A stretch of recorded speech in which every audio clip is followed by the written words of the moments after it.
Sir నమస్తే sir. నమస్తే అండి.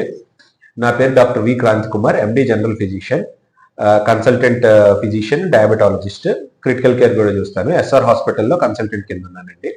ఈ ఏరియాలో critical care cases, normal viral fevers కానీ మిగిలిన లోకల్ సీజనల్ డిసీజెస్ కానీ ఇక్కడే చూస్తాము.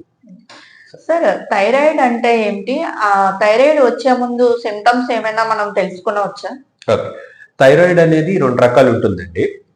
మాక్సిమం హైపోథైరాయిడ్, హైపర్ థైరాయిడ్ అంటారు. ఈ హైపోథైరాయిడ్ అనేది ఏంటంటే అండర్ యాక్టివ్ థైరాయిడ్, అంటే థైరాయిడ్ మనకి సరిగ్గా ఉత్పత్తి అవ్వక మనకి ఏదైతే ఉంటుందో ఆ థైరాయిడ్ గ్రంథి ఏదైతే ఉంటుందో అది మనకి మెడ దగ్గర ఉంటుంది. ఈ మెడ దగ్గర అనేది నెక్ దగ్గర ముందు కనిపిస్తూ ఉంటుంది అనమాట. ఇది జనరల్ గా అయితే బయటికి కనిపించదు. నెక్ దగ్గర అంటే వాయడం, ఆ వాయిస్ మనకు బయటకే ఉంటుంది. ఇది ఏంటంటే జనరల్ గా కనిపించదు, దాని పని అది చేసుకుంటే వెళ్తుంది. ఇది థైరాయిడ్ అనే హార్మోన్ మనకు ప్రొడ్యూస్ చేస్తుంది. ఈ థైరాయిడ్ అనే హార్మోన్ అప్ డౌన్ అయితేనే మనకి సమస్య మొదలవుతుంది అనమాట. ఈ హైపోథైరాయిడ్ అనే దాంట్లో ఏంటంటే అండర్ యాక్టివ్, అంటే సరిగ్గా పని చేయకపోవడం వల్ల, తక్కువ ప్రొడ్యూస్ అవడం వల్ల ఈ థైరాయిడ్ అనేది ఎక్కువగా ప్రొడ్యూస్ చేయి అని బాడీ మనకి సంకేతాలు పంపిస్తూ ఉంటుంది. అదే మన రిపోర్ట్ లోనే ఏంటంటే టీఎస్హెచ్ లెవెల్స్ అని ఉంటాయి. ఈ టీఎస్హెచ్ లెవెల్స్ అనేవి అధికంగా కనిపిస్తాయి. అంటే శరీరంకి ఇంకా కావాలి థైరాయిడ్ అని అది మనల్ని అడుగుతుంటుంది అనమాట.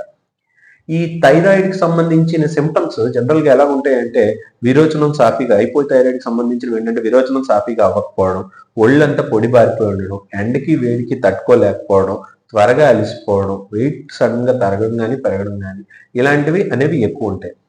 ఈ సందర్భాల్లో ఏంటంటే మనం ఈ ట్రీట్మెంట్ అనేది సిమ్టమ్స్ తో కూడుకున్న ఏవైనా కానీ థైరాయిడ్ మనకి ఆల్టరేషన్ అంటే ల్యాబ్ చేయించుకున్నప్పుడు ఈ థైరాయిడ్ కి సంబంధించిన ఏదైనా కానీ తేడా వచ్చింది అంటే వెంటనే మనం మందులు వాడుకోవాల్సి ఉంటుంది. అలాగే కాకుండా ఇప్పుడు చాలా మంది తమకు తాముగా ఏ ఇబ్బంది ఉన్నా సరే కొన్ని రకాల పరీక్షలు అంటే సిబిసి అంటే కంప్లీట్ బ్లడ్ పిక్చర్ ఒకటి, తర్వాత థైరాయిడ్ ఒకటి, ఇవి చేయించేసుకుంటున్నారు. ఇలా చేయించుకున్నప్పుడు ఏమవుతుందంటే వీళ్ళకి థైరాయిడ్ లెవెల్స్ అనేవి, నేను చెప్పిన థైరాయిడ్ లెవెల్స్ అనేవి కొంచెం ఎక్కువగా కనిపిస్తున్నాయి.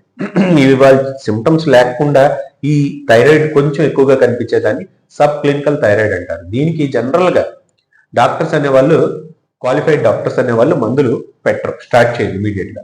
దీన్ని అబ్జర్వ్ చేసుకొని సిమ్టమ్స్ బట్టి, సిమ్టమ్స్ ఎప్పుడు స్టార్ట్ అవుతున్నాయి, ఎలా స్టార్ట్ అవుతున్నాయి అని 3 months లో కానీ 6 months లో కానీ దీనికి సంబంధించి మళ్ళీ పరీక్ష చేయించుకొని సిమ్టమ్స్ స్టార్ట్ అయినా లేదంటే థైరాయిడ్ లెవెల్స్ ఇంక్రీజ్ అయినా సరే దీనికి మనం మందులు పెట్టుకోవడం జరుగుతుంది. అంతేగాని సబ్ క్లినికల్ థైరాయిడ్ కి చాలా సార్లు మందులు అవసరం ఉండకపోవచ్చు. రెండోది, ఈ థైరాయిడ్ కి సంబంధించి హైపోథైరాయిడ్ లోని మన శరీరమే హషిమోటోస్ థైరాయిడైటిస్ అంటారు. అంటే మన శరీరమే ఒక్కొక్కసారి ఏంటంటే ఆ థైరాయిడ్ సెల్స్ ని ప్రొడ్యూస్ అవ్వకుండా మనకి ఇది చేసి వాటిని ఆపుతుంది.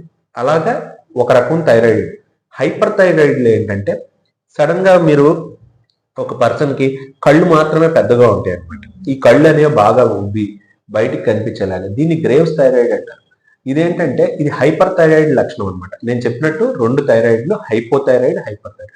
సో ఈ లక్షణాలు నేను ఇందాక చెప్పిన సిమ్టమ్స్ కానీ బరువు తగ్గిపోవడం, పెరిగిపోవడం, సడన్ గా త్వరగా అలసిపోవడం, విరోచనం సాఫీగా అవ్వకపోవడం, ఎండకి వేడికి తట్టుకోలేకపోవడం, ఇలాంటివి ఏమున్నా సరే థైరాయిడ్ కి సంబంధించిన డాక్టర్ గారు మా దగ్గరికి వస్తే మేము చూసి వాళ్ళకి ఏ టెస్టులు అవసరమైన టెస్టులు మాత్రమే రాసి దానికి సంబంధించి మెడికేషన్ పెట్టడం జరుగుతుంది. ఇప్పుడు థైరాయిడ్ వచ్చినప్పుడు మనకి గొంతుకు సంబంధించి ఏమైనా ప్రాబ్లం అంటే ఒక్కొక్కసారి వాయిస్ రాకపోవడం, ఈ ఒక్కసారి ఏమవుతుందంటే ఈ థైరాయిడ్ గ్లాండ్ అనేది అబ్నార్మల్ గా పెరిగిపోయి మనకి గొంతు దగ్గర స్టిఫ్ గా అయిపోయి గొంతు మింగుడుపాటు పడకపోవడం, దగ్గు రావడం, ఇరిటేషన్ రావడం, గొంతుకు మింగుడు పడకపోవడం, ఇలాంటి సిచ్యువేషన్స్ కూడా సరిగ్గా రాకపోవడం, ముగ్గురు పోవడం ఇలాంటివి ఉంటాయి.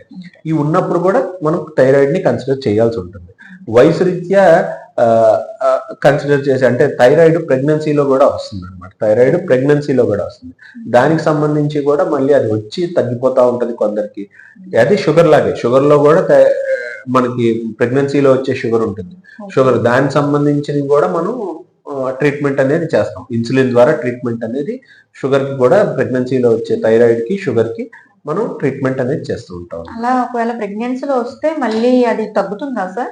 ఒక్కొక్కసారి ఇది జెస్టేషనల్ డయాబెటిస్, జెస్టేషనల్ థైరాయిడ్ ఒక్కొక్కసారి తగ్గిపోవచ్చు, ఒక్కొక్కసారి కంటిన్యూ అవ్వచ్చు. అది ఇన్హెరిటెన్స్, అంటే వాళ్ళ తాలూకా తల్లిదండ్రులకి మీద ఆధారపడి కూడా కొన్నిసార్లు ఉంటుంది. వాళ్ళకి ఉండి కంటిన్యూ అవుతుంటాయి. అంటే జెస్టేషనల్ డయాబెటీస్ అనేది వాళ్ళకి ఏదైతే ఆ క్షణంలో ఆ ప్రెగ్నెన్సీలో వచ్చి అది కొన్ని రోజుల తర్వాత తగ్గిపోవచ్చు. చాలా మందికి తగ్గిపోతుంది, కొందరికి తగ్గదు. వాళ్ళకి ఏంటంటే అది జెస్టేషనల్ కాకపోయి ఉండొచ్చు, ముందు నుంచి వాళ్ళకి డయాబెటీస్ ఉండి చూసుకోకపోవడం. సో దానికి సంబంధించిన మెడికేషన్ వాళ్ళు వాడుకుంటే బేబీ అండ్ మదర్కి ఇద్దరికి కంఫర్టబుల్గా హ్యాపీగా ఉంటుంది. Thank you thank you so much.